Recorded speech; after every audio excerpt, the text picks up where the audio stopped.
Twin city police इस समय बाहर से जिले में आने वाले लोगों का रिकॉर्ड रख रही है। इसी के तहत बीते दिनों पावर हाउस स्थित 2 लॉज में चेकिंग कार्रवाई की गई, जिसके बाद पुलिस ने लॉज से कई संदिग्धों को हिरासत में लिया।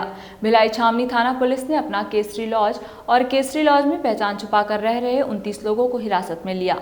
इस मामले को लेकर वैशाली नगर विधायक रिकेश सेन ने कहा कि छत्तीसगढ़ में घुसपैठियों भागाने के पहले अभियान मेरे विधानसभा क्षेत्र में शुरू हुआ है।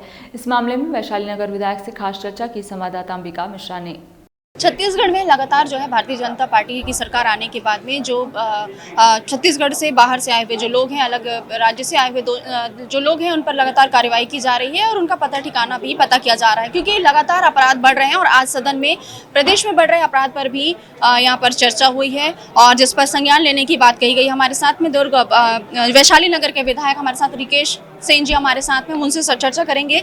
आज सदन में जो बढ़ रहे हैं अपराध प्रदेश में, उस पर चर्चा हुई है। क्या कुछ पूरा निचोड़ निकल गया, किस प्रकार से नियंत्रण लाया जाएगा इस पर? देखिए, आज स्थगन प्रस्ताव इन्होंने लाया कानून व्यवस्था को लेकर, लेकिन समझने वाली बात ये है कि आज पूरे विषयों को अगर 1 साल की कानून व्यवस्था की बात अगर आप करेंगे तो जहाँ पे भी जो भी घटनाएं हुई हैं उसमें कांग्रेस के नेता ही सामने आते हैं।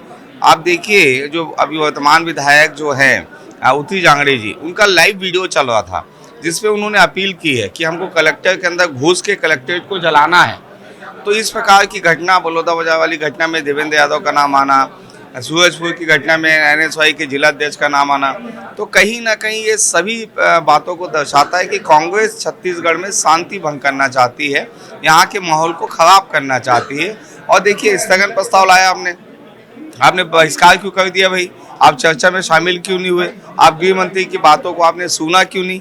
तो ये बहुत गंभीर विषय है। सदन पे दिखते नहीं है, सड़क पे नहीं दिखते, विपक्ष है कहाँ छत्तीसगढ़ में ये नहीं दिखता, तो ये समझ से बाहर है। लगातार जो है रिकेश जी, आपकी छवि आपके विधानसभा क्षेत्र में एक बहुत ही कड़क विधायक के रूप में बनी हुई है। अभी हमने देखा 2 दिन पहले जो रायपुर और भिलाई पावर हाउस की जो लॉज है, वहां से घुसपैठियों को गिरफ्तार किया गया है। किस प्रकार से और दिशा निर्देश आप वहां की प्रशासन को देंगे ताकि इस प्रकार के और मामले सामने ना आए? मेरे चुनाव जीतते ही जब शपथ लेने के बाद जब प्रथम सत्र हुआ, उसमें मैंने घुसपैठियों की बात को उठाया था। भूपेश बघेल जी के निवास से मात्र 500 मीटर की दूरी पे, कम से कम नहीं भी तो 100 एकड़ की ज़मीन पे घुसपैठियों ने, बांग्लादेशियों ने वहाँ पे जाके अपना घर बसा लिया।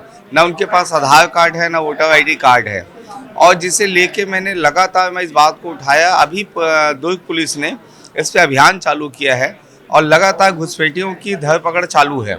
इसके साथ में अभी कुछ लॉज और होटल में भी घुसपैठिए मिले हैं। तो ये चिंता करने वाला विषय है कि ऐसा कैसे घुसपैठिए घुस जाते हैं। इसमें कई बातें सामने आई है।